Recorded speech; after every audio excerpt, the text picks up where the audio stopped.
The music faltered when she touched my elbow. 300 guests, crystal glasses, a 6-tier cake glowing under chandeliers I had paid for myself.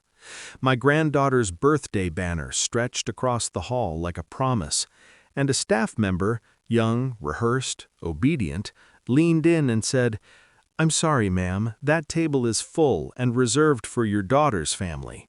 She pointed, front row, linen so white it hurt. "You can sit in the kitchen," she added, quietly proud of her efficiency. I smiled. It's a skill you learn when disappointment becomes routine. I thanked her, stepped aside, and dialed the catering company, the one whose invoice bore my signature, the one whose lighting rig was synced to my phone. "Stand by," I said. "We're going dark." I used to believe proximity meant love. If you were close enough to the table, you mattered. If you funded the celebration, you were family. I raised my daughter that way. Safety first, gratitude always. Never forget who set the table before you learn to eat. She learned quickly, too quickly. There were birthdays where my gift was too much, holidays where my advice was outdated, invitations that arrived late, and seating that drifted farther from the center. Subtle things, polite erasures. I told myself it was generational.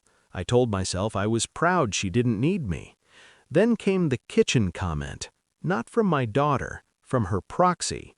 Clean hands, clean conscience. I watched my granddaughter blow out candles from across the room, my view partially blocked by a floral arch I had paid extra for. I saw my daughter laugh, relaxed, unburdened, the kind of laugh you have when you're certain someone else will swallow the insult for you. That's when the pain cooled into clarity. The truth arrived earlier than the party. It always does. A forwarded email, an accidental CC, a seating chart with annotations. Primary family, front. Secondary, service access. My name was coded, not erased, categorized. I didn't confront. I archived. I pulled contracts. Every contract.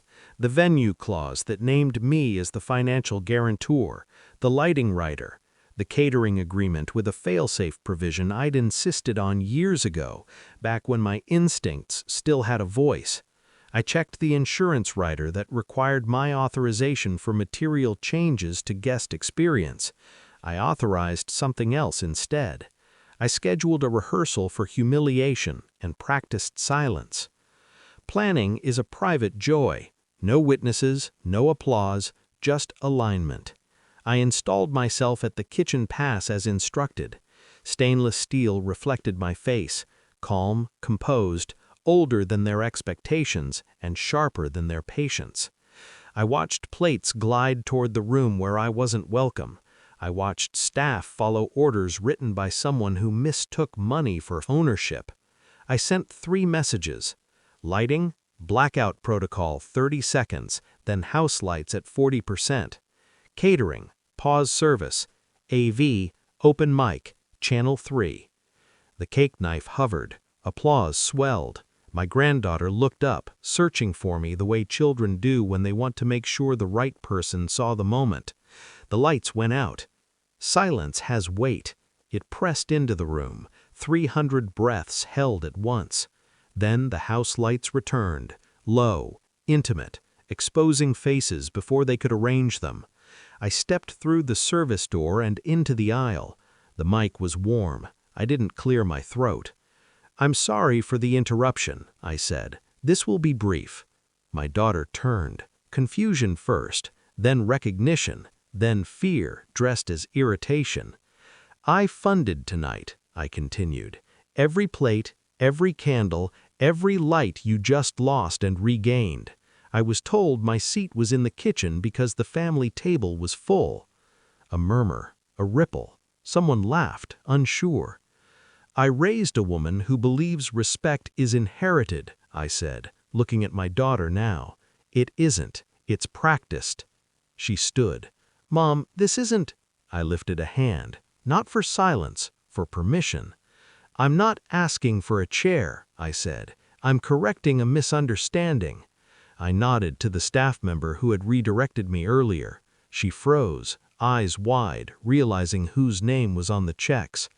"The table isn't full," I said. "It was curated." I paused service. The clink of cutlery died. 300 people leaned in. "I'll sit where I'm welcome," I finished, "and so will my generosity." The fallout was immediate and exquisite.